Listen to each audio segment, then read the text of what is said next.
पाकिस्तान में इन दिनों छिपने छिपाने का खेल जोरों पर है। सांसदों को ताले के भीतर रखा जा रहा है। खौफ इस बात का है कि कोई एक दूसरे के घर में सेंध ना लगा दे। दरअसल दांव पर प्रधानमंत्री की कुर्सी है। 8 मार्च को प्रधानमंत्री इमरान खान के खिलाफ अविश्वास प्रस्ताव की चिट्ठी पहुंचाई गई थी। पाकिस्तान के संविधान के मुताबिक नेशनल असेंबली के स्पीकर के पास 2 डेडलाइन थी।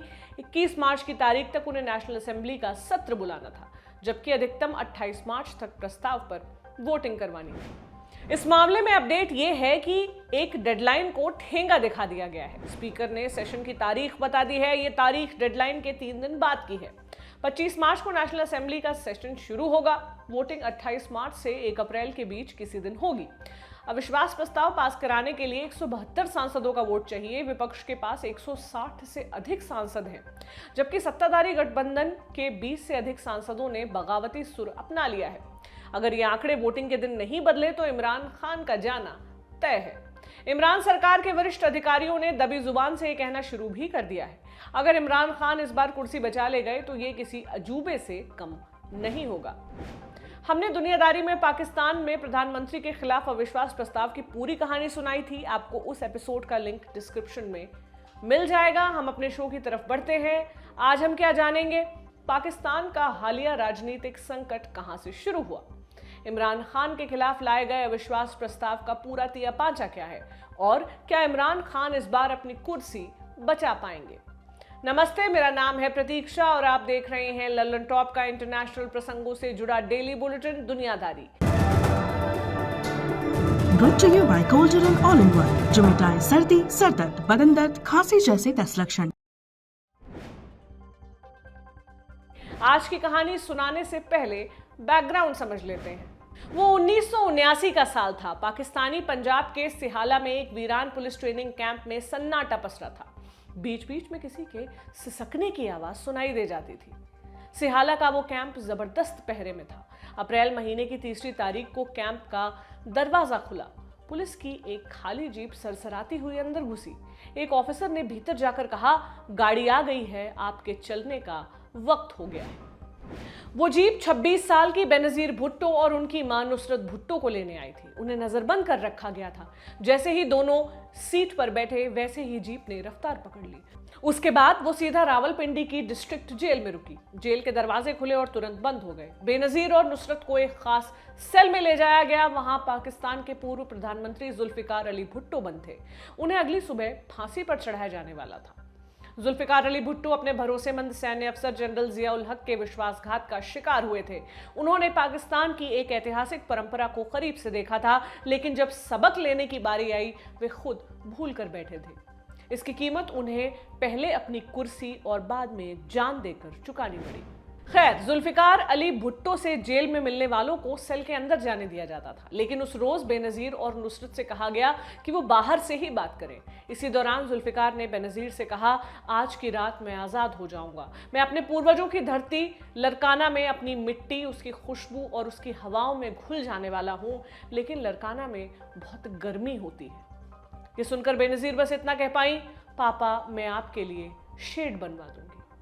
ये बेनजीर भुट्टो की अपने पिता से आखिरी मुलाकात थी। उन्होंने अपनी किताब डॉटर ऑफ द ईस्ट में लिखा, आधा घंटा।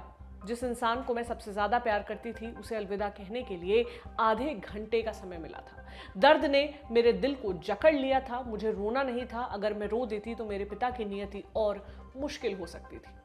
अगली सुबह रावलपिंडी जेल में जुल्फिकार अली भुट्टो को फांसी पर चढ़ा दिया गया। ये बेनजीर के निजी और राजनीतिक जीवन की पहली बड़ी चुनौती थी।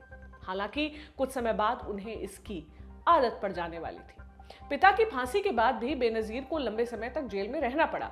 बीच बीच में उन्हें हाउस अरेस्ट में भी रखा गया। रिहा होने के बाद वे खुद से निर्वासन में चली गईं, फिर लौटी।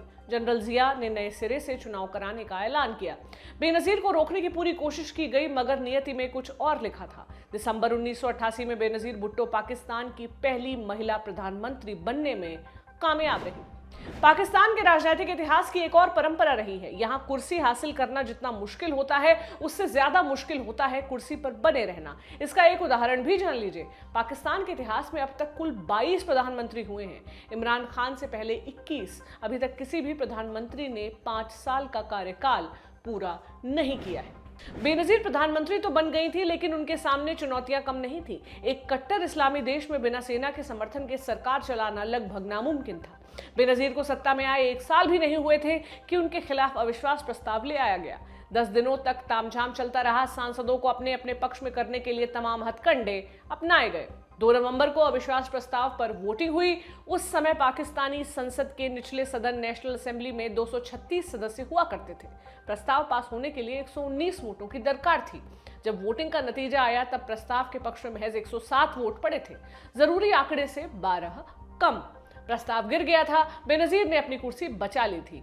हालांकि कालांतर में उनकी किस्मत उतनी अच्छी नहीं रही। वो 2 बार पीएम की कुर्सी तक पहुंची, लेकिन कभी कार्यकाल पूरा नहीं कर सकी। इतना जरूर हुआ कि उनका नाम रिकॉर्ड बुक में दर्ज हो चुका था।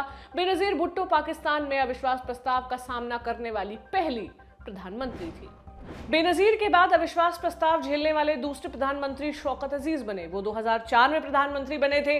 उनकी सरकार पर घूसखोरी, भ्रष्टाचार और बलूचिस्तान में नरसंहार के आरोप लगे। अगस्त 2006 में उनके खिलाफ अविश्वास प्रस्ताव पेश हुआ। उस समय नेशनल असेंबली में 342 सदस्य होते थे। प्रस्ताव पास होने के लिए 172 वोटों की जरूरत थी। वोटिंग हुई तो प्रस्ताव के समर्थन में 136 वोट पड़े। अविश्वास प्रस्ताव फेल हो चुका था। शौकत अजीज भी अपनी कुर्सी बचा ले गए। इमरान खान अविश्वास प्रस्ताव का सामना करने वाले तीसरे पाकिस्तानी प्रधानमंत्री हैं।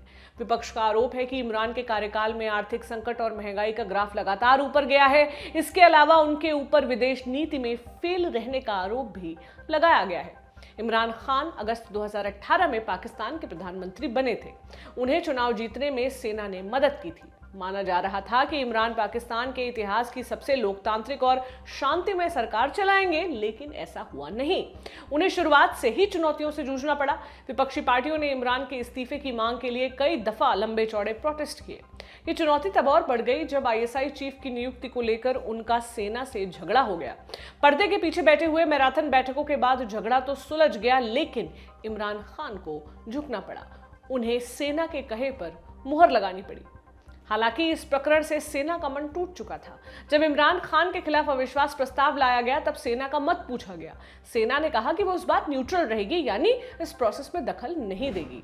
जानकारों की माने तो सेना के प्रतिनिधि विपक्षी पार्टियों से मिल चुके हैं और उन्हें बैक से सपोर्ट देने की बात कर चुके हैं। इमरान खान ने दावा किया कि सेना उनकी सरकार को सपोर्ट करेगी। उन्होंने एक रैली में यहां तक कह दिया कि सिर्फ जानवर ही किसी की साइड नहीं लेते, इंसानों का अपना पक्ष होता है। सेना ने अभी तक इमरान खान की बात का जवाब नहीं दिया है। अब हम समझते हैं कि इस अविश्वास प्रस्ताव का नंबर गेम क्या है। इमरान खान की पार्टी का नाम पाकिस्तान तहरीके इंसाफ यानी पीटीआई है। नेशनल असेंबली में उनकी पार्टी के 155 सांसद हैं। जहां तक गठबंधन की बात है, उनके पास 178 सांसदों का समर्थन है। बाकी के 23 सांसद 6 क्षेत्रीय पार्टियों के हैं। 17 मार्च को इस आंकड़े में एक खेल हो गया। पीटीआई के 24 सांसदों ने विद्रोह कर दिया। पीटीआई का प्लान था कि उनका एक भी सांसद वोटिंग वाले दिन सदन में नहीं जाएगा। इसमें वे लोग भी होंगे जो वोटिंग वाले दिन विद्रोह की बात सोच रहे होंगे। अगर पार्टी ने एब्सेंट होने का मन बनाया तो इस संभावित विद्रोह से बचा जा सकेगा, लेकिन विद्रोही सांसदों ने इस प्लान को पहले ही फेल कर दिया। उन्होंने इस्लामाबाद में सिंध हाउस में शरण ले ली। 18 मार्च को पीटीआई के सैकड़ों कार्यकर्ताओं ने सिंध हाउस को घेर लिया। उन्होंने अंदर घुसकर तोड़फोड़ की कोशिश की। विद्रोही सांसदों के खिलाफ नारे भी लगाए। इस दौरान इस्लामाबाद पुलिस मूकदर्शक बनी रही। जब ड्रामा पूरा हो गया तब पुलिस ने 13 लोगों को गिरफ्तार किया। इनमें पीटीआई के 2 सांसद भी शामिल थे। बाद में सबको जमानत पर रिहा कर दिया गया। इसके अलावा कई विपक्षी सांसदों को हत्या की धमकी भी मिल चुकी है। 10 मार्च को पुलिस ने सांसदों के लॉज में छापा मारा था। इस दौरान जेयूआईएफ के 2 सांसदों को हिरासत में भी लिया गया था। जेयूआईएफ के मुखिया मौलाना फजलुर रहमान इमरान खान के खिलाफ अविश्वास प्रस्ताव को लीड कर रहे हैं। रहमान विपक्षी पार्टियों के गठबंधन पाकिस्तान डेमोक्रेटिक मूवमेंट यानी पीडीएम के भी मुखिया हैं। उनके हस्तक्षेप के बाद हिरासत में लिए गए लोगों को छोड़ा गया था। 14 मार्च को पाकिस्तान के एविएशन मिनिस्टर गुलाम सरवर खान ने धमकी दी थी कि वो सुसाइड बम लगाकर पूरे विपक्ष को उड़ा देंगे।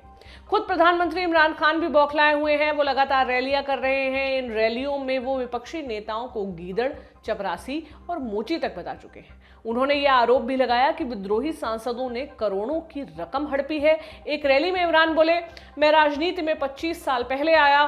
राजनीतिक दुश्मनों से लड़ने के लिए मैं आखिरी सांस तक उनसे लड़ता रहूंगा, मैं उनका सामना करूंगा। लेकिन मैं चोरों के गिरोह को एक बात बता देता हूं, अगर अविश्वास प्रस्ताव फेल हो गया तो तुम लोगों के साथ जो मैं करूंगा, क्या तुम उसके लिए तैयार हो?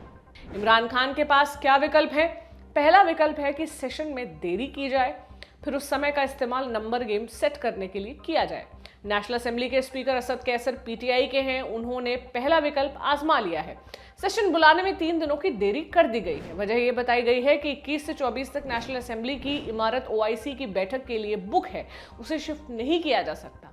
विपक्ष का कहना है कि यह महज एक बहाना है। इस्लामाबाद में ऐसी ओआईसी के आयोजन के लिए जरूरी इमारतों की कमी नहीं है। इमरान खान के पास दूसरा रास्ता यह है कि सुप्रीम कोर्ट विद्रोही सांसदों को अयोग्य करार दे। ऐसे में वो वोट देने के काबिल नहीं रह जाएंगे और विपक्ष जरूरी आंकड़ा छूने से चूक जाएगा। हालांकि इस रास्ते में भी कई पेच है। जानकारों की माने तो सेना के सपोर्ट में कमी और विद्रोही सांसदों का खुलेआम विरोध इमरान खान सरकार के लिए भारी पड़ सकता है। अगर विद्रोही सांसदों को वोटिंग से नहीं रोका गया तो ऐसा होना तय है। ऐसे में इमरान खान अविश्वास प्रस्ताव के जरिए हटाए जाने वाले पहले पाकिस्तानी प्रधानमंत्री बन जाएंगे। पाकिस्तान के राजनीतिक उथल पुथल पर हमारी नजर बनी रहेगी। ये था हमारा बड़ी खबर सेगमेंट। अब सुर्खियों की बारी। पहली सुर्खी रूस यूक्रेन युद्ध से जुड़ी है। 24 फरवरी को शुरू हुई लड़ाई अभी भी जारी है। 20 मार्च को रूस ने मेरियोपोल में सरेंडर का ऑप्शन दिया था। रूस ने कहा था कि वो सरेंडर के बदले सेफ कॉरिडोर खोल देगा। यूक्रेन ने सरेंडर से मना कर दिया। मेरियोपोल में अभी भी 3 लाख लोग फंसे हुए हैं। ये लोग बिना भोजन, पानी और बिजली के संघर्ष कर रहे हैं। यूएन की रिपोर्ट के अनुसार इस युद्ध के चलते 33 लाख से अधिक यूक्रेनी नागरिक देश छोड़ चुके हैं। 65 लाख से अधिक लोग आंतरिक विस्थापन का शिकार हो चुके हैं। यह संख्या यूक्रेन की कुल आबादी का 1/4 हिस्सा है। आज की दूसरी और अंतिम सुर्खी ट्यूनीशिया से है। ट्यूनीशिया में राष्ट्रपति कैस सईद के खिलाफ नए सिरे से प्रोटेस्ट हो रहे हैं। 20 मार्च को राजधानी ट्यूनिस में हजारों की संख्या में प्रदर्शनकारी इकट्ठा हुए। वे राष्ट्रपति के इस्तीफे की मांग कर रहे थे। सईद 2019 में ट्यूनीशिया के राष्ट्रपति बने थे। जुलाई 2021 में उन्होंने संसद भंग करके प्रधानमंत्री को पद से बर्खास्त कर दिया था। फिर उन्होंने अपनी शक्तियों का दायरा बढ़ा लिया। बोले कि ये सब लोकतंत्र को बचाने के लिए कर रहा हूं। ट्यूनीशिया वो देश है जहां दिसंबर 2010 में एक फल विक्रेता ने खुद को आग लगाई और फिर पूरे मिडिल ईस्ट में क्रांति शुरू हो गई। उस घटना को अरब स्प्रिंग के नाम से भी जाना जाता है। इस क्रांति के चलते कई देशों में सरकारें बदल गईं, जबकि कई तानाशाहों को देश छोड़कर भागना पड़ा था। आज का दुनियादारी यहीं पर समाप्त होता है। कल फिर मुलाकात होगी। इसी उम्मीद के साथ आपसे विदा लेती हूँ। शुक्रिया। शुभ रात्रि।